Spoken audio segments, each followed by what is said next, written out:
Good morning, all of you. So let's start with our daily analysis of the Hindu newspaper dated 29th of December. So first of all, on the first page, the first news which we are going to discuss is COVID spike likely but no wave, said by officials. So एक बार I'm just zooming it out. Okay, so what the news says is Covid spike likely but no wave set by officials. So यहाँ पे हम अभी हमारी स्थिति देख रहे हैं जिस तरीके से कोविड के केसेज यहाँ पर बढ़ रहे हैं, स्पेशली चाइना में और इंडिया में. ऑलरेडी हमने पहले भी डिस्कशन किया है कि यहाँ पे मॉक ड्रिल हमने स्टार्ट की. So what is mock drill? Basically union health ministry ने इसकी एडवाइजरी जारी करी थी कि सभी स्टेट्स और यूनियन टेरिटरीज में क्या स्थिति है, हॉस्पिटल्स की क्या स्थिति है, ऑक्सीजन की क्या स्थिति है, मेडिकल बेड्स, हॉस्पिटल बेड्स की क्या स्थिति है, वैक्सीनेशन की क्या स्थिति है, उन सबका एक बार जायजा लिया. सो दैट अगर हमारे देश में ऐसी कोई वेव आती है तो उसको कोप अप करने के लिए उसके लिए हम ऑलरेडी यहाँ पर तैयार रहें. सो अभी यहाँ पर हालांकि जिन्होंने इस डेटा को रिवील किया है, कोई ऑफिशियल स्टेटमेंट उनकी तरफ से ऐसा जारी नहीं हुआ, बट उन्होंने यहाँ पर ये बताया है कि इंडिया में केसेस ज़रूर बढ़ेंगे आने वाले समय में, स्पेशली जनवरी में, बिकॉज स्पेशली हम देख रहे हैं कि पैसिफिक आइलैंड कंट्रीज़ में, यूएस में, जापान में और चाइना जहाँ पे सबसे ज़्यादा केसेस बढ़ रहे हैं, तो उसकी वजह से डेफिनेटली केसेस तो बढ़ेंगे हमारे देश में. बट ऐसा नहीं है कि कोई थर्ड वेव या फोर्थ वेव या ऐसी डिवास्टेटिंग वेव जो हमने पहले अल्फा या डेल्टा वेरिएंट के समय देखी, ऐसी कुछ देखने को हमें मिल सकती है. बट स्टिल गवर्नमेंट ने अपनी जो तैयारी है वो कहीं ना कहीं पूरी करी है और उसी के लिए यहाँ पे जो जीनोम सीक्वेंसिंग है, सभी स्टेट्स और यूनियन टेरिटरीज को बोला है कि अगर आपके स्टेट्स में कोई कोविड के केसेस आते हैं तो आप उन पेशेंट्स की जीनोम सीक्वेंसिंग करिए, सो दैट पता चल सके कि कौन से वेरिएंट से वो इन्फेक्टेड है. और BF7 की अभी अगर मैं बात करता हूँ तो अभी पिछले कुछ समय से जब से फॉरेन ट्रेवलर्स हमारे देश में आ रहे हैं तो उनकी पूरी यहाँ पर टेस्टिंग हो रही है, बट अभी तक कोई ऐसा केस नजर नहीं आया कि जिसमें BF7 जो चाइना में वेरिएंट है उससे कोई इन्फेक्टेड हो. तो ये हमारे लिए अच्छी बात है. बट स्टिल जो प्रिकॉशनरी मेजर्स है, जो प्रिकॉशनरी डोज है, बूस्टर डोज है, वो हमें सभी को जो एलिजिबल है और जिन्होंने नहीं लगाई है वो लगा लेनी चाहिए. और ऑलरेडी हमने कल ही इसके बारे में डिस्कस किया था कि सरकार ने जो इनकोवैक है, दैट इज़ जो हमारी फर्स्ट वर्ल्ड की पहली जो इंडिया के द्वारा बनाई गई नेजल वैक्सीन, उसको भी यहाँ पे कहीं ना कहीं बूस्टर डोज के लिए अनुमति दे दी for the eligible age of about 18 years. So it's high time की जो स्थिति है और आने वाले समय में हम ऐसी कोई वेव या केसेस जो सर्ज हो और जो हमने फर्स्ट और सेकंड वेव में डेथ्स देखी थी वैसा ना हो हमारे देश में, इसी के लिए हमें यहाँ पर और ज़्यादा यहाँ पर सावधान रहना चाहिए. प्लस यहाँ पे फ्लाइट्स के बारे में बताया कि कुछ फ्लाइट्स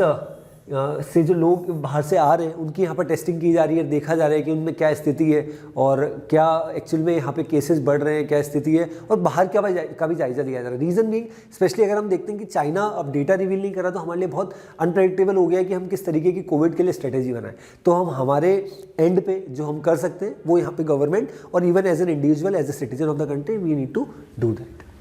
चलिए आगे बढ़ते. This is the city part, this we can skip. Okay, हालांकि this news is political, that is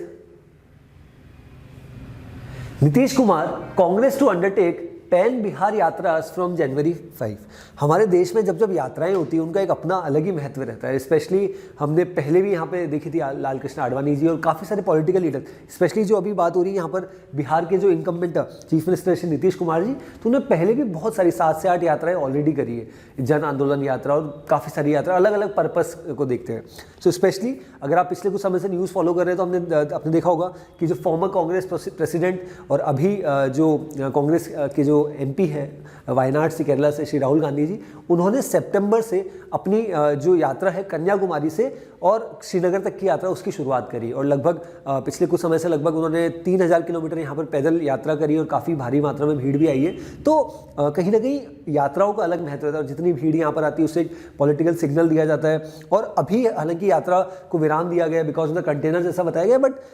आने वाले समय में कुछ दिन बाद फिर से यात्रा चालू होगी. उत्तर प्रदेश हरियाणा होते हुए ये यात्रा, सॉरी हरियाणा तो ये ऑलरेडी चलेगा, उत्तर प्रदेश होते हुए ये आगे जाते जाते कहाँ पे, कन्याकुमारी, सॉरी श्रीनगर, यहाँ पे जाके यात्रा कंक्लूड होगी. So in the same way Nitish Kumar ji जो बिहार के चीफ मिनिस्टर हैं, उन्होंने और इवन कांग्रेस जो उनके कोalition में भी है बिहार सरकार में, तो उन्होंने यहाँ पर अपनी अलग अलग यात्राओं का यहाँ पर ऐलान किया. और नीतीश कुमार जी जो अभी थोड़े से कहीं ना कहीं अपने जो उन्होंने एक स्टेटमेंट दिया था रिगार्डिंग लीकर, तो उसकी वजह से काफ़ी कंट्रोवर्सी में यहाँ पर आ गए थे, बट स्टिल उन्होंने कहा कि उनकी जो यात्रा है उसका ऑफिशियल स्टेटमेंट में बता दूंगा कि कब से यात्रा स्टार्ट हो रही है, but definitely we are going to go ahead for this yatra. And even the Congress party as well, they have also said that in Bihar they are going to start this yatra and they are going to cover nearly 20 to 25 districts in Bihar through this yatra. For this news we need not to make notes, but हमें पता होना चाहिए क्योंकि हम काफ़ी समय से जो राहुल गांधी जी की जो यात्रा है भारत जोड़ो यात्रा, वो काफ़ी समय से हम देख रहे थे, तो कहीं ना कहीं वैसी एक यात्रा यहाँ पर शुरुआत हो रही है. बट ये हालांकि भारत जोड़ो यात्रा जो है वो पैन इंडिया यात्रा है, but this is only A state यात्रा, दैट मीन्स बिहार में ही ये यात्रा रहेगी नीतीश कुमार जी की. चलिए आगे बढ़ते हैं. This is more political. Okay, इसको पढ़ते हैं. So for these two news as well we need not to make notes, but थोड़ा सा आइडिया होना चाहिए कि बेसिकली हुआ क्या है. Fighter jets to touch down on NH-16 as part of trial run. So यहाँ पे क्या हुआ है कि एयरफोर्स अथॉरिटीज़ ने इसके बारे में यहाँ पर जानकारी दी है कि आंध्र प्रदेश में 2 एयरक्राफ्ट और 3 अदर एयरक्राफ्ट, यहाँ पे बताया नहीं गया, 2 तो फाइटर जेट्स है और 3 दूसरे एयरक्राफ्ट है, उनकी यहाँ पर क्या की जाएगी, एक तरीके से आप कह सकते हैं टच डाउन या ट्रायल रन किया जाएगा, और सो दैट कभी वॉर लाइक सिचुएशन हो तो हमारे फाइटर जेट्स तैयार है, सो दैट इजी वे में यहाँ पे रनवे तैयार है, क्या प्रोसीजर है उसके बारे में यहाँ पर एक मॉक ड्रिल जैसा आप कह सकते हैं, या कहीं ना कहीं एक ट्रायल रन यहाँ पे किया जाएगा. तो उसी के बारे में बताया गया कि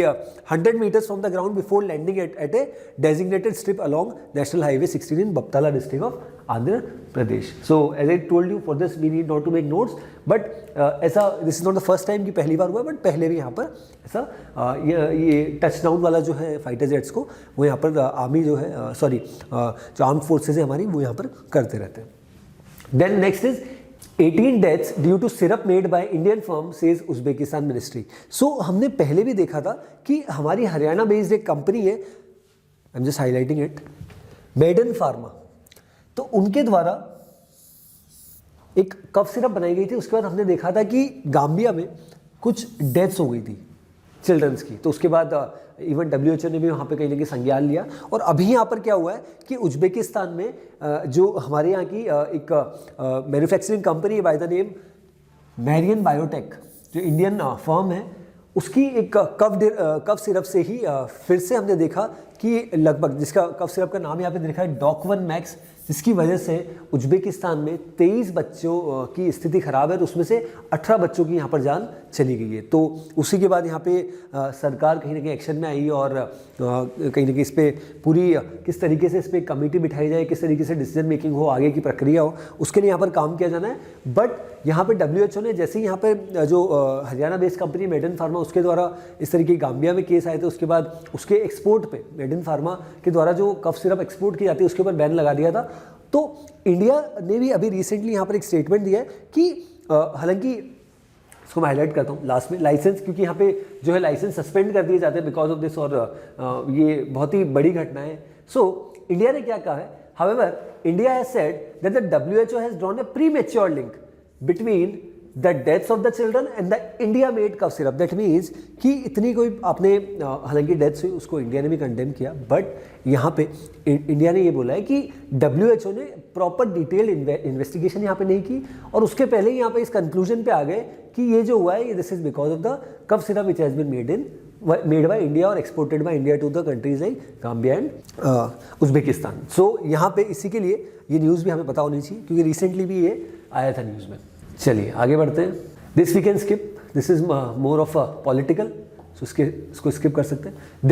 then we directly move to the editorial part. So today will be discussing 3 editorials. So first editorial is talking about Nepal politics, past, present and future. So Nepal politics, अगर नेपाल पॉलिटिक्स को आपको समझना है तो एक सिंपल सी चीज़ है कि 1990 जब से डेमोक्रेसी वहाँ पर आई है, तब से अगर मैं अभी 2022 की बात करूँ तो लगभग 32 बार वहाँ पे सरकार बदल चुकी है.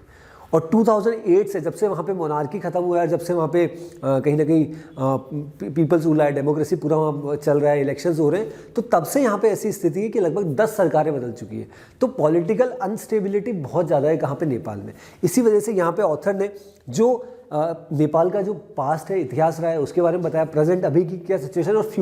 Future in the sense of कि वहाँ पे उनकी देश की स्थिति प्लस इंडिया के कॉन्टेक्स्ट में बताया कि इंडिया के लिए क्या बेटर यहाँ पे हो सकता है, स्पेशली बिकॉज नेपाल हमारा बॉर्डरिंग नेशन भी है.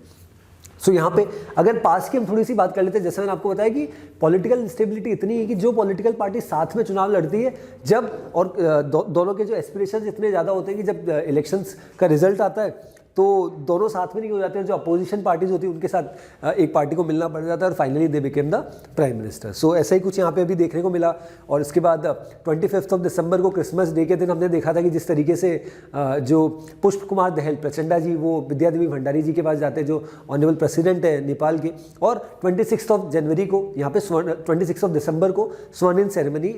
यहाँ पर वोट टेकिंग सेरेमनी हो जाती है। अब यहाँ पे सबसे बड़ा चैलेंज यहाँ पर प्रचंडा जी के ऊपर यह आएगा कि 30 डेज में 30 दिन में उनको यहाँ पर अपनी बहुमत यहाँ पर साबित करनी है। और नेपाल की अगर कॉन्स्टिट्यूंट असेंबली की बात करते हैं लगभग वहाँ पे 275 सीट्स है, तो उसमें यहाँ पे उनको मेजोरिटी यहाँ पे लाने के लिए 138 सीट चाहिए। और प्रचंडा जी जो यहाँ पे अभी पीएम बने हैं उनकी केवल 32 सीट्स यहाँ पर आई है। तो ये अपने आप में, और उनका जो कोएलिशन हुआ है वो कहीं ना कहीं कम्युनिस्ट पार्टी यूएमएल के साथ हुआ है, केपी शर्मा ओली जी की पार्टी के साथ हुआ है। और उन्होंने सरकार बनाने के पहले ये दावा किया कि हमारे यहाँ पे लगभग हम 165 सीट्स यहाँ पे जीत रहे हैं, और एक महीने बाद जब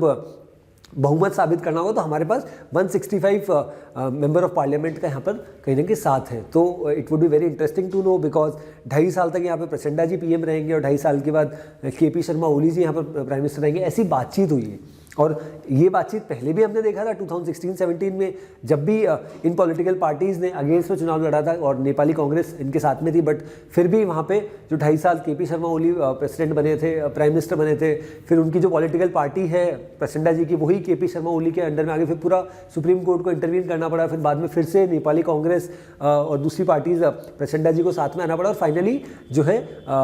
यहाँ पे पीएम यहाँ पर चेंज हुए। और अब फिर से जब नवंबर में 20 नवंबर को जब यहाँ पे चुनाव हुए तो फिर से यहाँ पे लगभग 1 महीने सवा महीने का समय लगा, तब तक यही क्लियर नहीं हो पाया कि कौन जाके यहाँ पर सरकार बनाना। और फाइनली यहाँ पर जिन लोगों ने, जिन पॉलिटिशियंस ने अगेंस्ट में चुनाव लड़ा था, finally they have made this sure कि 2.5 साल के लिए, मतलब 5 साल का जो टेन्योर रहता है इंडिया के जैसे ही नेपाल में प्राइम मिनिस्टर का, वैसा ही यहाँ पे नेपाल में रहेगा, और 2.5 साल तक दोनों ही यहाँ पे प्राइम मिनिस्टर यहाँ पर रहने वाले हैं। इवन प्रेजेंट सिचुएशन भी मैंने कहीं ना कहीं बताई, और फ्यूचर के बारे में यहाँ पे थोड़ा सा इसलिए बताया गया कि ऑथर का ऐसा मानना है कि इंडिया के लिए अगर हम देखें तो केपी शर्मा ओली की जो पॉलिसीज़ रही है, और अब फिर से उन्हीं का समर्थन यहाँ पर है, तो वो हमेशा से इंडिया के अगेंस्ट में रही है। स्पेशली यहाँ पर काला पानी, लिपुलेख, लिम्पियाधुरा जो उत्तराखंड में 3 जगह है, तो वो एक अपने आप में एक बहुत बड़ा इशू है, और उसको फिर से यहाँ पे केपी शर्मा ओली फिर से उसको कहीं ना कहीं उठाने वाले। उन्होंने पहले इसका अनाउंसमेंट कर दिया during this election campaign as well, तो वो बहुत इंटरेस्टिंग होगा किस तरीके से यहाँ पर रहता है। बट जो इसके पहले यहाँ पर प्रधानमंत्री थे, दैट इज शेर बहादुर देवबा, उनके काफ़ी अच्छे रिलेशन यहाँ पर इंडिया के साथ थे। बट जैसे मैंने कल भी बताया था कि हमारे ऑनरेबल प्राइम मिनिस्टर ने नए प्राइम मिनिस्टर को यहाँ पर कॉन्ग्रेचुलेट किया। बट नेपाल की पॉलिटिक्स में हमेशा से ही हमने देखा है कि इतनी पॉलिटिकल स्टेबिलिटी, अनस्टेबिलिटी यहाँ पर रहती है। देन चलिए आगे बढ़ते हैं। Then the second editorial, as I told you, that is India must build awareness on population control. So यहाँ पे दोनों ऑथर्स ने बात की है कि इंडिया जो अभी फोकस कर रही है, और पॉपुलेशन कंट्रोल के लिए मेजर्स ऐसा नहीं है कि अभी से ही लिए जा रहे हैं, काफ़ी समय से लिए जा रहे थे। जिस तरीके से अगर हम फर्टिलिटी रेट की बात करते हैं 1951 से, और अभी का जो NFHS का जो सर्वे आया, नेशनल फैमिली हेल्थ सर्वे, उसमें अगर हम देखेंगे तो बहुत ड्रास्टिक चेंज है। जब उस समय जो है जो रेट लगभग 5 के आसपास रहता था, वो अब रेट जो है यहाँ पे लगभग 2% के आसपास आ गया है। सो टोटल फर्टिलिटी रेट यहाँ पे just highlighting it. So in 1950, the TFR stands for total fertility rate was at around 5.9% and is now 2%. So वो अपने आप में दिखाता है कि एक बहुत बड़ा चेंज आया है, और जहाँ पे ऑन एन एवरेज 5.9 चिल्ड्रंस यहाँ पे बर्थ दिया जाता था at in the year 1951 by women,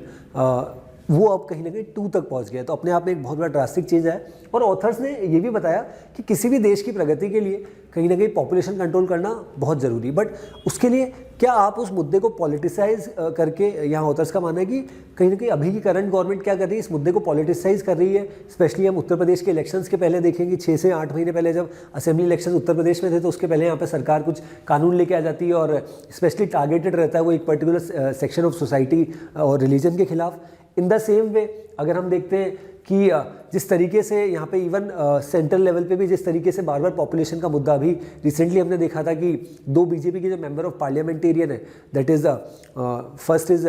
Nishikant Dubey और सेकंड इज़ रवि किशन जी, जो दोनों ने एक प्राइवेट बिल यहाँ पर लेके आए थे। इसी के बारे में स्टार्ट पूरा इसी से किया गया, निशिकांत दुबे एंड रवि किशन, बीजेपी के जो लोकसभा के जो मेंबर ऑफ पार्लियामेंटेरियन है।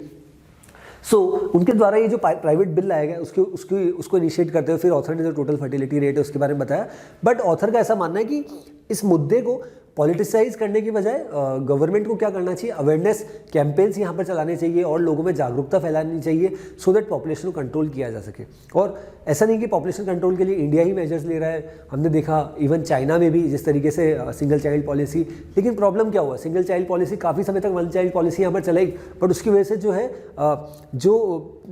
कह सकते हैं कि जो एज ओल्ड पॉपुलेशन है अबाउट 60, उनकी पॉपुलेशन ज़्यादा होगी, वर्कफोर्स आपकी मोस्टली वैसी ही रहेगी, तो वो भी कहीं ना कहीं बहुत बड़ा चैलेंज है, उसको भी यहाँ पे सरकार को एड्रेस करना है। तो इसीलिए एकदम से ऐसा कानून लेके आ जाना और उसको पॉलिटिसाइज करना, उन सब चीज़ों के बारे में यहाँ पर दोनों ऑथर्स ने हाईलाइट इसमें किया है। तो कहीं ना कहीं अवेयरनेस को यहाँ पे फोकस करने की बात की rather than going on for other matters और अदर मैनर्स। और स्पेशली यहाँ पे उत्तर प्रदेश के जो चीफ मिनिस्टर है श्री योगी आदित्यनाथ, उनको भी यहाँ पे 2 से 3 बार इस पर्टिकुलर एडिटोरियल में साइट यहाँ पर किया है। और एंडिंग में यहाँ पे स्ट्रेंथनिंग द हेल्थ इंफ्रास्ट्रक्चर, इसकी भी बात की है कि यहाँ पे सरकार को जो है अपना हेल्थ इंफ्रास्ट्रक्चर उसको और ज़्यादा रोबस्ट करने की आवश्यकता है, and that is the need of the hour current situation में। और एक डेटा की बात की कि United Nations data show that there is a projected rise in the population of older people and a decline the young population many countries. वही हमने discuss किया था। इसी की वजह से चाइना ने भी जो है वन चाइल्ड पॉलिसी को कहीं ना कहीं वापस से लिया था और बोला था कि आप उससे आगे बढ़ सकते हैं। So this was about this particular editorial. चलिए आगे बढ़ते हैं। Then the second editorial on the opinion page, that is domestic investors help Indian markets buck the trend in 2022. So specially जब से हमने कोविड, इस पर्टिकुलर एडिटोरियल को समझने के पहले हम थोड़ा सा repo rate, reverse repo rate को समझेंगे सो दैट हमारे लिए इस पर्टिकुलर एडिटोरियल को समझना इजी रहेगा। So what is repo rate? Repo rate वो रेट होती है जिस रेट पे RBI, reserve bank of India जो है, कमर्शियल बैंक जो हमारे हैं, that is state bank of India, axis bank, जितने भी आप public sector private sector bank जो अपने आसपास देखते हैं, दैट इज कमर्शियल बैंक्स, तो उनको जिस रेट पे लोन देता है that is called as repo rate. In the same way reverse repo rate is in commercial banks के पास जो एक्सेस डिपॉजिट्स होते हैं वो सेंट्रल बैंक में दैट इज आरबीआई में जब डिपॉजिट कराता है that is known as reverse repo rate. तो एक सिंपल गणित है, सिंपल चीज़ है कि जब से कोविड यहाँ पर हमारे देश में आया तो काफ़ी सारी चेंजेस हमें देखने को मिले, specially in the economy. Economy क्या हो गया, एक तरीके से लॉकडाउन लग गया और प्लस लोन मोरेटोरियम जो हमने कभी वर्ड नहीं सुना था वो कहीं ना कहीं हमें सुनना पड़ा, जहाँ पे अगर आपकी कोई ईएमआई यहाँ पर चल रही है तो आप उसको टेम्प्रेरी स्टॉपेज यहाँ पे कर सकते हैं, वो ऑप्शनल था हालांकि। तो काफ़ी सारी चीज़ें हुई और स्पेशली जो पहले होम लोन की rate on an average 7.5-8.5% per annum होती थी, उसको स्पेशली कोविड के समय में धीरे धीरे कम कर दिया गया, इतना लो ला दिया लगभग 4% पर एनम पे। फिर धीरे धीरे क्या हुआ, जैसे जैसे कोविड की सिचुएशन हमारे देश में नॉर्मल होती रही तो धीरे धीरे क्या किया सरकार ने, रेट्स बढ़ाई और कहीं ना कहीं इकोनॉमी को रिवाइव करने के लिए रेट्स बढ़ानी पड़ी, बिकॉज इतने समय तक क्योंकि पैसे का इनफ्लो भी कहीं ना कहीं मार्केट में करना जरूरी था। बट प्रॉब्लम यहाँ पर क्या आया कि जैसे ही यहाँ पे 2021 में भी हमने यहाँ पे सेकेंड वेव देखी थी, देन जैसे जैसे धीरे धीरे इकोनॉमी रिवाइव कर रही थी, हमारे एक्सपोर्ट्स भी बढ़ रहे थे, फिर जैसे ही यहाँ पे फरवरी 24, 2022 इसी साल रशिया यूक्रेन कॉन्फ्लिक्ट यहाँ पर स्टार्ट हो गया तो फिर से क्या हो गया, सप्लाई चेन फिर से पूरा बिगड़ गया और वापस से जो है इन्फ्लेशन, क्योंकि पहले क्या हो रहा था, कोविड के समय सब चीज़ें कम, रेपो रेट कम कर दी, फिर धीरे धीरे जब उसको बढ़ा रहे थे तो जैसे ही यहाँ पर वो चीज़ बढ़ी और सप्लाई चेन फिर से रुक गया तो रेट्स तो बढ़ी हुई थी, एकदम उसको कम तो नहीं कर सकते थे। और ऑलरेडी यहाँ पर इवन बैंक्स को, इकोनॉमीज़ को काफ़ी लॉस यहाँ पे कोविड के समय झेलना पड़ा था, तो वो भी अपने आप में एक बहुत बड़ा कंसर्न था। तो इसकी वजह से शेयर मार्केट में भी बहुत बड़ा इंपैक्ट यहाँ पर आया। और शेयर मार्केट में क्या इंपैक्ट आया, हालांकि इंडियन शेयर मार्केट में इंपैक्ट आया बट इतना नहीं है, क्योंकि आप सोचिए कि इंडिया में कहीं ना कहीं जिस तरीके से repo rate, reverse repo rate के चेंजेस आ रहे थे और यूएस जो है, यूएस का फेडरल रिजर्व, जिस तरीके से हमारे यहाँ पे आरबीआई है, यूएस में फेडरल रिजर्व है, तो वहाँ पे कुछ चेंजेस होते हैं तो उसका डेफिनेटली एक इम्पैक्ट आता है। तो वहाँ पे तो इन्फ्लेशन भी बहुत बड़ा है यूएस में, और यूएस में जो रेट्स हैं उनमें चेंजेस भी बहुत ज़्यादा ड्रास्टिक किए गए इन कंपैरिजन टू इंडिया। तो वहाँ पे कुछ हुआ तो उस पर डेफिनेटली उस पर इम्पैक्ट आएगा। अब कोई आप सोचिए, अगर कोई फॉरेन इन्वेस्टर है जो पहले इंडिया में पैसा यहाँ पर लगा रखा था जिसने, और अब उसको पता चल रहा है कि यूएस में रिटर्न ज़्यादा है, definitely is going to invest there. तो वहाँ से पैसा क्या किया, फॉरेन इन्वेस्टर ने यहाँ से इंजेक्ट किया, निकाला यहाँ से पैसा और वहाँ पे डाल दिया। तो अगर पैसा निकाला जाएगा तो डेफिनेटली शेयर मार्केट गिरेगा। बट ऐसे में क्या हुआ, इंडिया में फिर भी शेयर मार्केट एक अच्छा कहीं ना कहीं तरीके से हमारे देश में चला। उसका रीज़न क्या था, सबसे बड़ा रीज़न कि जो हमारे डोमेस्टिक इन्वेस्टर्स हैं उन्होंने कहीं ना कहीं शेयर मार्केट पे कॉन्फिडेंस नहीं खोया। उन्होंने अपना जो इन्वेस्टमेंट है, उन्होंने अपनी जो ट्रेडिंग है उसको कंटिन्यू रखा, और उसी की वजह से बाकी देशों की स्थिति में इंडिया की स्थिति अभी की सिचुएशन में काफ़ी बेटर है in terms of security market. उसके कुछ रीजंस है, काफ़ी सारे रीजंस है, बट सबसे प्रोमिनेंट रीज़न है कि एक तो फेथ वाला कि जिस तरीके से लोगों ने यहाँ पर इन्वेस्ट किया। सेकंड चीज़ कि स्पेशली कोविड के समय में बहुत सारे नए इन्वेस्टर्स जुड़े, मींस स्मॉल किड्स 15, 16, 18 ईयर्स के, उन्होंने भी इन्वेस्टमेंट करना स्टार्ट किया। उसके लिए थोड़ी सी नॉलेज ली, अदरवाइज बाकी सारी मतलब टूल्स के जरिए, तो कहीं ना कहीं इन्वेस्टमेंट उन्होंने भी यहाँ पर किया। तो वो भी एक सबसे बड़ा रीज़न था कि इंडिया में कहीं ना कहीं stability in terms of share market हमें देखने को मिली। सो इसीलिए टाइटल यहाँ पे ये कि domestic investors help Indian markets buck the trend in 2022, क्योंकि 2022 भी हमारे लिए आसान नहीं रहा, क्योंकि जैसे जैसे हमारी इकोनॉमी रिवाइव, हालांकि हमने पिछले साल 2021-2022 फाइनेंशियल ईयर में हमने हमारा एक्सपोर्ट जो है in terms of goods 400 billion surpass किया, चीज़ें सब चीज़ हुई है और इकोनॉमी धीरे धीरे रिवाइव भी हुई, काफ़ी अच्छी तरीके से हुई। बट सबसे बड़ा प्रॉब्लम यहाँ पर क्या आया कि जैसे ही रशिया यूक्रेन वॉर, क्योंकि रशिया और यूक्रेन पे काफ़ी सारे देशों की dependency, specially oil, natural gas, काफ़ी सारी चीज़ों की, तो पेट्रोलियम, तो इसी की वजह से यहाँ पे जो सप्लाई चेन जिस तरीके से बिगड़ा, तो उसके बाद स्थिति फिर से ख़राब हो गई। और इसकी वजह से जो आपने देखा, जो कह सकते हैं ऑयल के, क्रूड ऑयल के जो भाव है वो कहीं ना कहीं $100 पर बैरल से भी ज़्यादा हो गए थे। हालांकि अब तो कंट्रोल में, बट फिर भी अगर हम कंपेयर करें हमारे देश की स्थिति in comparison to our neighbouring countries और अदर कंट्रीज, इन्फ्लेशन को और काफ़ी सारी चीज़ों को कंट्रोल करने में हमारी गवर्नमेंट कई हद तक काफ़ी सक्सेसफुल यहाँ पर रही है। तो बेसिकली इसमें यही बताया गया, और repo rate, reverse repo rate से हमने इसलिए समझा सो दैट हमारी अंडरस्टैंडिंग इजी हुई कि कैसे कैसे यहाँ पे सरकार ने थ्रू मॉनेटरी पॉलिसी कमेटी, एक कमेटी होती है जो हर 2-2 महीने में यहाँ पर बैठती है, और उसमें देयर आर 6 पर्सन जिसको हेड यहाँ पे हमारे जो ऑनरेबल गवर्नर है RBI के श्री शक्तिकांता दास जी, वो उसको हेड करते हैं। और वो उस मीटिंग में होता क्या है कि उसमें डिसाइड किया जाता है कि आने वाले समय में repo rate, reverse repo rate यहाँ पे क्या रखा जाए। अल्टीमेटली सरकार का टारगेट होता है कि इन्फ्लेशन जो है उसको कंट्रोल किया जा सके, और inflation is basically rise in the price of A commodity. किसी पर्टिकुलर कमोडिटी की प्राइस अगर बहुत बढ़ती जाती है या बढ़ती है तो उसको इन्फ्लेशन यहाँ पर कहा जाता है। तो उन सब चीज़ों को कंट्रोल करने के लिए ही मॉनेटरी पॉलिसी कमेटी की यहाँ पर मीटिंग्स होती है। देन आगे बढ़ते हैं, टेक्स्ट एंड कॉन्टेक्स्ट में आ जाते हैं। यहाँ पे हम सेकेंड जो है टेक्स्ट एंड कॉन्टेक्स्ट को यहाँ पे पढ़ेंगे। Okay, I am just zooming it out. So what the news says is, what is the proposal to ban the sale of single cigarettes? So यहाँ पे जो सरकार की, देखिए क्या होता है, कभी भी पार्लियामेंट में कोई बिल लाया जाता है तो सबसे पहले क्या किया जाता है, वो स्टैंडिंग कमेटी उसको प्रपोज करती है, और वो कहीं ना कहीं उसके बारे में फिर चर्चा होती है, फिर पास होता है। वो पूरा प्रोसेस रहता है लोकसभा, राज्यसभा। तो अभी यहाँ पे पार्लियामेंट की स्टैंडिंग कमेटी जो है, that is on health and family welfare,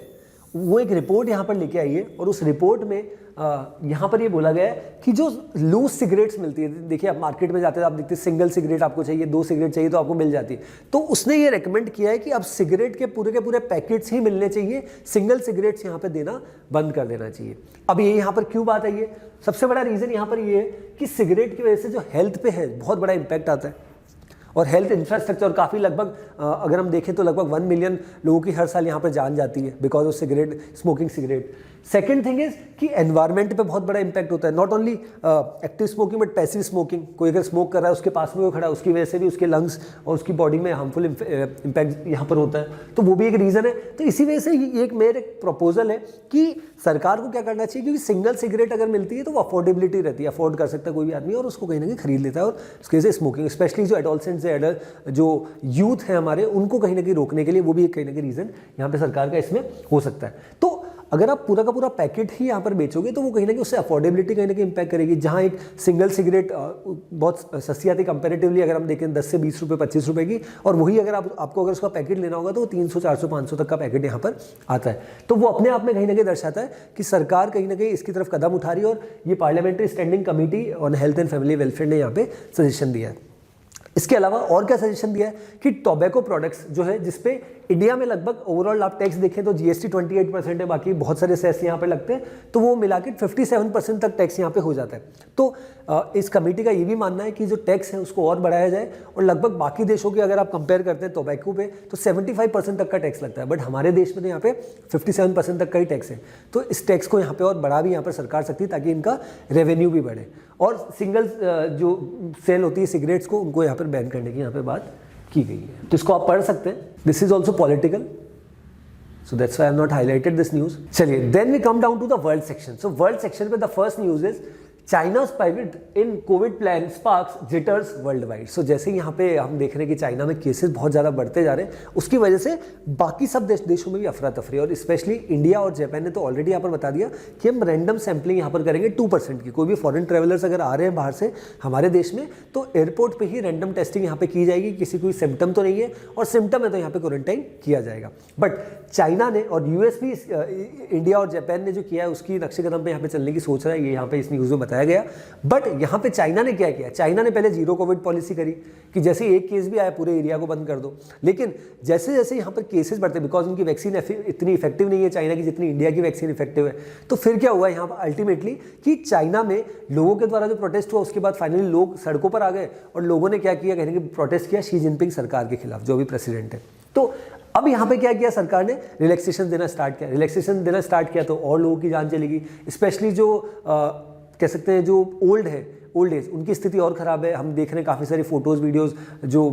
online यहाँ पे सरफेस हो रहे हैं कि specially there are certain people जो मतलब ज़मीन पे हॉस्पिटल्स में लेटे हुए हैं, और डॉक्टर्स को भी ऐसा बोला है कि इवन आप डॉक्टर हैं और आपको खुद को भी कोविड हो जाता है, फिर भी आपको वहाँ पे कहीं ना कहीं अपनी सेवाएं देनी है। तो आप सोचिए कितनी भयावह स्थिति यहाँ पर चाइना में, और चाइना ने अभी से बोल दिया कि हम अपना किसी भी तरीके का डेटा यहाँ पर शेयर नहीं कर रहे। प्लस चाइना ने और क्या बोल दिया यहाँ पे कि कोई फॉरेन ट्रेवलर अगर कोई ट्रैवल करना चाहता है स्पेशली चाइनीज़, तो वो भी हमने कहीं ना कहीं धीरे धीरे स्टार्ट यहाँ पे कर दिया। तो जैसे ही वो स्टार्ट हुआ तो लोगों में कहीं ना कहीं होड़ मच गया कि हमको बाहर जाना है या घूमने जाना है, तो उसकी वजह से फिर से जो कह सकते हैं, क्योंकि डिमांड बढ़ती तो अल्टीमेटली प्राइस बढ़ेगी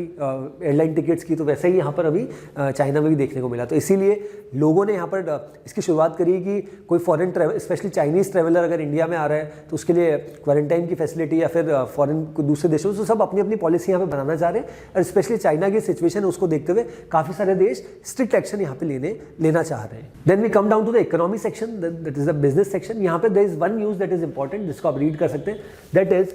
trade pacts with Australia UAE to help boost export से प्रमोशन काउंसिल। सो यहाँ पे what is basically trade pact. Trade pact ये होता है कि आपने किसी एक देश के साथ एग्रीमेंट किया, और उस एग्रीमेंट के साथ क्या हुआ कि कहीं ना कहीं जो एक्सपोर्ट इंपोर्ट आप करते हो वो बहुत स्मूथ हो जाए, free and fair smooth trade यहाँ पे कहीं ना कहीं हो जाता है। क्या हमने पहली बार हमने ऐसे कोई नहीं किया है ट्रेड? नहीं, ऐसा नहीं है। हमारे काफ़ी देशों के साथ ऑलरेडी फ्री ट्रेड एग्रीमेंट्स है। हमारी ऑस्ट्रेलिया के साथ यहाँ पे बातचीत चल रही है, यूएई के साथ इसी न्यूज़ में यहाँ पे बताया गया और ऑस्ट्रेलिया के बारे में बताया गया, प्लस बाकी हम यूरोपियन यूनियन से भी हमारी बातचीत चल रही है which is a group of 27 Nations, कि हम कहीं ना कहीं फ्री ट्रेड एग्रीमेंट से, इजराइल से हमारी बातचीत है, so that free trade agreement होगा तो दोनों देशों के बीच में जो बिजनेस है या जो बिजनेस होगा वो कहीं ना कहीं और बेटर होता जाएगा, और अल्टीमेटली जो अभी की जो इकोनॉमी यहाँ पर हो चुकी है एक्सपोर्ट ओरिएंटेड इकोनॉमी, और कहीं ना कहीं बिकॉज हर एक प्रोडक्ट यहाँ पे कोई देश नहीं बना सकता, तो that country has to be dependent on other country, और ऐसे समय में दोनों देशों के बीच में अगर एग्रीमेंट किसी तरीके का हो जाता है तो definitely that is going to help them. तो उसी के बारे में यहाँ पे